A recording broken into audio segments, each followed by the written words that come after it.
Hi. Curious if you ever think about what it takes to really be excellent under pressure. Well, we think about it all the time. And there's a lot that goes into being excellent under pressure, but of course, one of those things is to be your very best when adversity hits. And one place that you can start to monitor this is to notice your emotional response when there is adversity, first in yourself and in other people. So as we look through the work styles lens, let's take a look at each style and how they are interpreted when there is adversity in the environment in terms of their emotional reaction. So controls have a dictate biology, meaning when there is adversity, they tend to become more aggressive. And that typically has them perceived by others as arrogant. Because when there's a breakdown, sometimes they sound like, hey, what didn't you understand about my idea? For influences, very different. They have a migrate biology. So when there's pressure or adversity in the environment, they want to move away from it. They start getting nervous. That tends to make other people nervous. So they are many times perceived as impatient when there's pressure in the environment. Powers, also different. They have a tolerate biology, meaning when there's pressure, they'll kind of stuff it down. They'll kind of power forward. They'll keep pushing. And as they stuff it down, that pressure builds. And then if they're not careful, their frustration will erupt into a larger breakdown over time.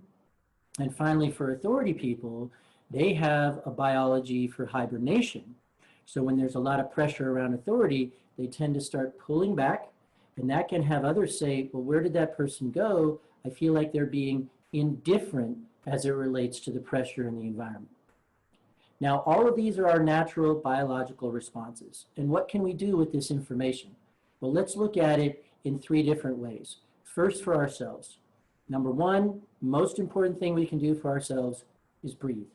And that always sounds so simple, but when there's a lot of adversity in the environment, one of the first things we tend to do is stop breathing. This game is not a life or death game. Don't play it that way. Keep your biology in check as best you can. Number two, for others, respect biology. Biology has hit someone around you. Now you are seeing the symptoms showing up in their emotional reaction.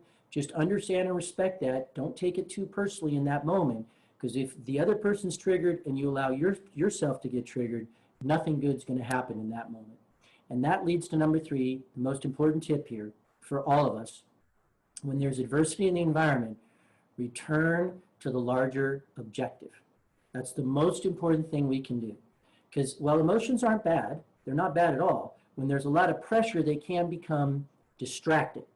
So when there's a lot of pressure in the environment, the more we use our higher level processor and go back to what we originally intended at the beginning of the project, what the original objective was, it can calm our own emotional reaction and calm the emotional reaction of those around us. So hopefully those are useful tips for you. Please keep them in mind, and please do reach out to us. You can either comment below or reach out to us directly. We'd love to hear from you on how you are working to be excellent under pressure. Thank you.